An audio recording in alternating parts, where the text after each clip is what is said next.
So I've been spending all day trying to make these slides. Hopefully I get everything done within 30 minutes. Sorry if I don't. I'm trying though. I kind of have to leave at around 6:15 and it's 5:30. And my dog is just going nuts. She's like really wanting to go outside. When she was younger, she would actually look like she's asleep, and as soon as you stood up, she'd be ready to go. And now she's figured out in her old age to just kind of sleep next to my feet. So if I move, she already knows. But anyway, the last week we've been talking about controls and how they work. And something I think you have been noticing, I hope, is that when something takes control, when something becomes the more popular control scheme, it wins. It sells a lot better. More games are made for it. People enjoy it better. I don't think it should be that much of a surprise to you. We have these standardized controls, and we can see how they've grown, how they've become certain things, and we've made some guesses on how they're going to be in the future. That doesn't mean that there is not going to be some new control scheme that can completely change. In the same way we saw the Atari change over to the NES, we can have that happen again. We had it happen for the Wii. So there's all these possibilities. I thought I'd show you how arcade games have come to be. Modern arcade games. Games that have come out within the last 2 to 3 years. You're going to love these games, but there's a lot to ask how they came to be, or how different ideas began to influence other ideas. So this is going to be a very brief lecture, hopefully, on how we can follow this line. I am skipping so many games. For instance, I'm not going to talk about the Ace Combat games, even though they're great mecha games. You're going to see this point and you're going to be like, what about Ace Combat? And the answer is, I just don't have time to talk about them, even though I happen to enjoy the games. The great part about this is, most of the games I'm showing you, I actually really like anyway. So it's sort of this is a bunch of really cool games that kind of have an off or a different feel to them. Let's go. The first game is Tank. It came out by a company called Key Games. It was right next door to Atari and was the big rivals against them, in the same way that they were owned by the same company and were in fact actually Atari. Atari had to keep certain contracts, and to do that, that meant they couldn't go to certain bars. Those bars had different contracts with different distributors. So they made Key Games and sent in some of their better creators to make games for them.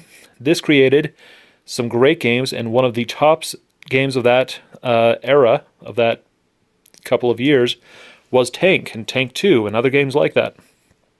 It was a twin stick controlled type game. If you pulled on one lever and pushed on the other, it would turn left or right, and if you pushed forward on both, it would move the tank forward. That sounds very simple, and it is, but it created kind of this ability to move around. And this started the twin stick controller control scheme. So it was really the grandfather of a lot of games. It's also a lot of fun. It was my favorite game for the Atari 2600, even though it didn't have that control scheme as far as I could tell. Oh, and by the way, I'm trying to leave a link to every single item I'm going to show you so that you can look into it more. I will leave links to my own website. Hi, David. Go away. Okay. I have to do these slides while I'm online. It won't let me play without being online. Sort of frustrating. Anyway, but it was this great game, and I really enjoyed it for the Atari 2600. If you look down, you'll see a link. Just follow that link and you'll find out more information about Tank. Great game. Then we go into Battlezone. It was basically Tank, only from a first-person view. And it was so good, the U.S. military actually commissioned Atari to make a full version for them. We don't really know a lot about it. We know it existed, and I hear there's been videos and stuff of it, but I haven't seen them. And it's just this fun little game. It's basically Tank in 3D, or polygon without any filler. So it's just straight lines, little green lines, and you're maneuvering around, hunting other tanks, and very likely you will be killed by a tank you don't see.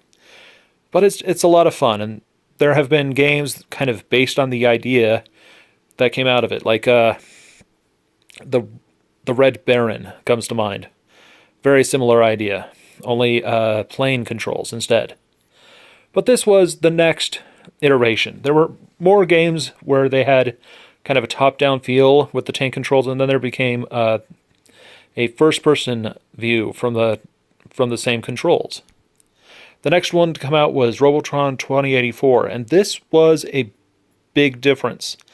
The left control stick controlled where you moved, while the right control stick moved where you were shooting. So you could have a full, well, not full 360, but 8-point direction that you could point your gun in while maneuvering around. It meant a lot more maneuvering and a lot more skill, and it was really hard because with all that maneuvering, they decided to just go all the way onto you. And this was created by, I love it when the name leaves my mind, but he's actually still in the arcade business to this day. He has made some great, great games. So Robotron 2084 was kind of the game that Eugene Jarvis, that was his name, Eugene Jarvis. I was nearly said the name of one of my old Weeblos, but it's Eugene Jarvis. And he is still around today. He actually owns an arcade company that's considered really good for what they do. And you've probably seen their games around if you go into an arcade. Just look for games he's made. Look him up. You'll find out some cool information about him. Then around that time, or around the 90s, really, they had these new pod games where you actually got into them, and they were virtual reality type things where you had this screen that showed what you would actually see if you were playing this game, or if you were actually controlling these devices. And then they would kind of close it, and you would just control with all the buttons and schematics, and you'd have missions, and you could actually work as a full crew against another full crew. And it was based on the BattleTech series, which is what MechWarrior came from. And there was this really cool idea behind it. The graphics, if you were to see them today, don't look the greatest, but it was the full immersion effect there for the controls and how they worked. Then we go into Smash TV, and this is the first time that I know of where you could have a twin-stick shooter with a controller. You controlled the A, B, Y, X buttons and the direction you shot, and you controlled the guy with the D-pad, and it worked really well. It was just another top-down 2084 type thing, only we're moving between screens, and it was a little bit graphically better than 2084. Okay, a lot graphically better than 2084, but it was basically the same idea, and they just added, points and all this stuff. Plus, when it came to Super Nintendo, they were able to transfer it perfectly for that twin-stick shooter. So it was a good game, and it really started to move things forward. Then, around a little later, is a game called Quake, and you know what Quake is. And I don't know which Quake did this, but somewhere around Quake 1 and Quake 3, the controls changed from the arrow keys and a space bar and the control button to Q and I forget the other letters, but you would maneuver using the keyboard in a different way, and you would use the mouse to look. And, as you can see, that's the same idea as Robotron 2084, only it's transferred over to a mouse into your keyboard. And this became the de facto first-person shooter controls. You saw it in Half-Life. I've actually nicknamed them Half-Life controls just because that's where I think it started, or that's the first time I saw it. But I'm calling them Quake controls because I'm sure it was actually Quake. But this was so big, people started to take arcade games and move them out and move in a PC so that people could deathmatch each other. It just became this really popular thing. Well, around that time, a game called Virtualon came out, and this is their control sticks for the Sega Saturn, made by Sega Enterprises or whatever. Made by Sega, and the thing is, Every other game doesn't really have this, but every time a Virtual On is released, they release these twin stick controls because it is so integral to how the game is played. And it's very much so the tank controls. You maneuver in the same way you would play tank, only now you have some shots and you have some close-in shots and you have some guns you can work with. And it really is this absolutely awesome game. It was one of my favorite games of 1997 and 98. Oh man, I have such fond memories of this game. And, this went on to inspire a lot of more games from it. But back onto the consoles, we started to have the ability to mimic first-person shooter type games. And the first one to really try it was GoldenEye for the N64. You would maneuver. It was actually supposed to be a shooting game with a little one of those light shooting things, and instead it became a first-person shooter. So if you use the yellow keys, I just realized James Bond has a really weird-looking smile. I know that's his hand, but it looks like he's got a goofy smile. Anyway, you would maneuver using the yellow keys to kind of get the exact shot you wanted. You want a headshot? You would aim at the character, and then you would maneuver with the yellow keys to kind of get it to the headshot. And you would try to stay stealthy at the same time. A lot of games tried to mimic this throughout the N64, PlayStation 1 era. My favorite one was actually Medal of Honor, but we're going to continue on. Star Wars Pod Racer for the N64 had 2 twin stick controls if you knew how to get it accomplished. That's not how it started, but you had to do something. I forget. But you could use both 2 N64 controllers to kind of control the game that way. And that was the first time a console really tried to do twin sticks. Then we go into Perfect Dark. Hi, Cheryl. Oh, she shared my post. That's so sweet of her. Then we have Perfect Dark for the N64, and within the control scheme, you can have 2 controllers.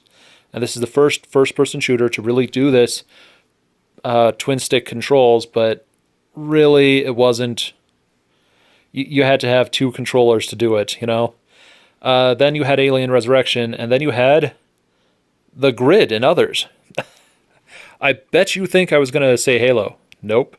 The Grid was this great, great game, and there were actually others like it. 2 others, actually. And while I was researching this, or I played this game and I found out that there were 2 others, and I was like, oh man, I wish they would make more games like this. You controlled the character using that joystick, and then you control the aim using the rollerball. And it is not as fast as a first-person shooter on the mouse and keyboard. But, oh, it is so much fun. And I wish they would make a more modern version of this game because it's perfect for an arcade. And it was basically 2 years of these games, and then they stopped. But there's a good reason why. This is one of the last games Atari Arcade, the arcade company, ever released. And it was one of the last games for the Dreamcast. So that should give you an idea of what happened. But I wish they would make more games like this. Oh, by the way, this is actually from a trip to the Northwest Pinball and Arcade Show. This was actually the first year, and I was like, oh, this game is awesome. I got to take a picture of this. Now on to Halo. Oh, man. It took forever, didn't it? But this became the standard controls for all games. Left stick maneuvers, right stick kind of aims, and, the triggers pull the trigger. And then you had other buttons and stuff. But this became the de facto controls for consoles. And from here, they decided to copy off Virtual On onto the PlayStation 2 controller, and it sucked. It worked, but they didn't quite get it right. They decided to make it a rumbler, one of those battle games like Final Fight where you slowly maneuver forward and try to hit multiple guys. But they forgot to adjust the controls for that, so it just wasn't as fun. But this was the first attempt to kind of copy off game from the arcade onto the PS2 or onto console perfectly. and or make something from the idea. And it didn't work out. By the way, I didn't put it in, but there was a great game called Steel Battalion, which was basically a full-on pod game type control for the Xbox. It was a great game. You could actually deathmatch with this game, and I actually really enjoyed it. And the controller would have weighed 1,600 pounds if it would have followed the first original idea, which was to make it out of steel and stuff. But better minds came forward. Then we have Geometry Wars. This was one of the first games for the Xbox 360, and this was a twin-stick controller shooter, just like 2084 or Robotron, and it just started to bring back these imaginations of old school games and how they played and how they were good. And it became incredibly popular in the indie scene, and it was just bringing back a lot of the old games. Of course, the Wii came in, and although I am not showing a nunchuck here, the concept was you maneuver. Man, I said that wrong. You maneuver the Wiimote, and then that would be the character's aim or his weapon or something, and then you controlled the character using the nunchuck. And if you wanted to center in on something, you just pressed a button and it would just center behind the character. And this what became the standard controls for the Wii. Well, it gets even more interesting. They started to make pod games based on Virtual On, and the pod games combined them with Gundam, and they made these absolutely awesome games. Unfortunately, they were only released in Japan. If you get a chance, go play them. Really, go play them. It is just this phenomenal experience, and they just started to really expand the idea of these pod games from, just this mech warrior, very nerdy, very grognardy type game, to this fast and light feel of, a Gundam, and how you had to, learn to control the Gundam through reflexes to properly get it. And they would have mission battles and stuff like that. Really, really an amazing thing. After the Wii, there started to be this back and forth of maybe we could improve the controls, maybe we can change things around. And one of the major games I can think of is Castlevania. The creator for Castlevania Symphony of the Night and the many amazing Game Boy Advance and DS games said that he thought people would get tired of a 3D Wii game for Castlevania because he would just be whipping all the time. And then somebody released a game that just came into your mind as a kind of on-the-rails shooter, only you had a whip. And that's what you did. You whipped. You whipped the controller. And it would hit various characters. It was actually a pretty boring game, if I were being honest. And very likely very difficult to fix. But you'll notice that it looks sort of poddish, the major thing. And, they have kind of this over-the-top feel to it. And that really started to move things forward into the more modern style. And after the pod games, people were like, well, what if we had just a cabinet? What if we had something like this? How do we play this?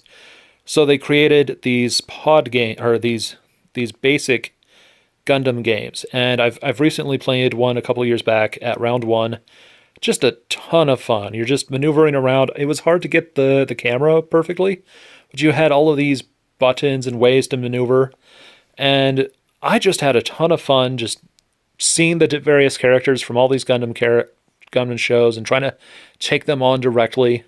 And it was just kind of, they've built a cabinet so that, the cheaper arcades could have this feel to it. And it works. It really does work. Finally, we come into Gunslinger Stratos, which took all of these ideas and combined them into one. I didn't show light gun games because, frankly, there's tons of them. But if you take light gun games and you could take the controls for the Wii, and then you take some of the controls from the Gundam Pod, the previous Gundam game, you have what I'm talking about. One of the thumbsticks literally just switches between who you're aiming at, which is really annoying because I wanted it to be a camera control. But it wasn't. It was just aiming the camera at whoever I was fighting. So I would get lost. but it's actually two guns. And the way you maneuver the guns is how you do the attack. So if you pull both triggers at the same time, it's a special attack. If you aim away from the screen and pull the triggers, you kind of do this charging attack. And then there's these little devices, little things on each gun. And if you can connect the guns using these devices in different ways, the gun changes. And so you have this big deathmatch game with all these different things you can do, all these different styles. You have basically a Street Fighter, only with a ton more stuff. A Gunslinger Stratos is still being made today. This picture was taken last year, and I've been told that the newer one plays English, which is great because I couldn't understand the tutorial to save me. And it's really awesome. The same creators of Gunslinger Stratos revealed a game called Magician's Dead. It's basically a Harry Potter deathmatch game. I'm going to let that sink in a little bit. Let it sink in. Now let's look at the controls. If you look at the left of these controls, you'll notice a thumbstick. It's literally the nunchuck from the Wii. But instead of having any Wiimote, the way you position your hand is the spell you're going to attack with. And it took me a while to figure out, okay, how do I do my hands, all this, to get everything working, but it worked great. But once I did, I was throwing out all these spells as fast as I could. And you basically just run around, just like Gunslinger Stratos or all the previous games, where you're just hunting down various characters and you're just trying to kill them in kind of this boxed in 3D world. And it is a ton of fun. It really is. And it's basically Street Fighter meets Gundam meets, it's just all these combined games. I forgot to put in Street Fighter simply because you know what Street Fighter is. You know what it is. And then finally, and this was just announced, literally this year, this month, no less. If you're watching this in February of 2018, this was announced this month, and it is coming out from the same company that produced Gunslinger Stratos, Square Enix. I know, right? Now look at the beautiful design here. This is a semi-pod game. The seat you sit on actually moves based on how your character moves or if he gets hit. And there's special controls as if this mech is, your fully functioning thing. And there are all sorts of light effects and sound effects to work with. It's got a full surround sound system. What you're looking at is, I believe, an Unreal 3 engine or Unreal 4 engine. And they have fully lit it up. It's coming out sometime this year, and I hope it gets imported by round one or something, because I totally want to play this game. So as you can see, we started at tank, these very basic controls, and they created genres of their own, and people continue to make games for these styles. You saw Geometry Wars come out decades after the tank game came out, and people still played it. Or 2084. And to be honest with you, there was a tank game for the Wii, and I loved that game because I was like, hey, it's the tank game from the Atari 2600. I loved this game. So, there's all of these cool things to look at and to enjoy. So now you can kind of see, as the iterations happen and how people continue to make games with these iterations, even to this day, where they create kind of their own clans or their own tribes based on, the control scheme of previous times. Or, just because a new style has been invented doesn't mean the old style isn't used or isn't really cool. So I hope you enjoyed this quick, this quick, brief, really short thing. This quick lecture on, the controls and how they worked. The truth is, I kind of want to make something big out of this, because I really did show you a bunch of games I just enjoy. I should have included Street Fighter. I should have included Ace Combat. I should have included Steel Battalion. I agree. But when I was throwing these things in, I just couldn't find pictures for these. I couldn't find pictures for the Star Wars pod game, which was definitely an influencer throughout all these stories, but I couldn't find pictures that I could use. So, you have what I could find and what I could put together. And I guess I'll be seeing you later. I don't know what we're going to do next week, but it should be cool. Bye now.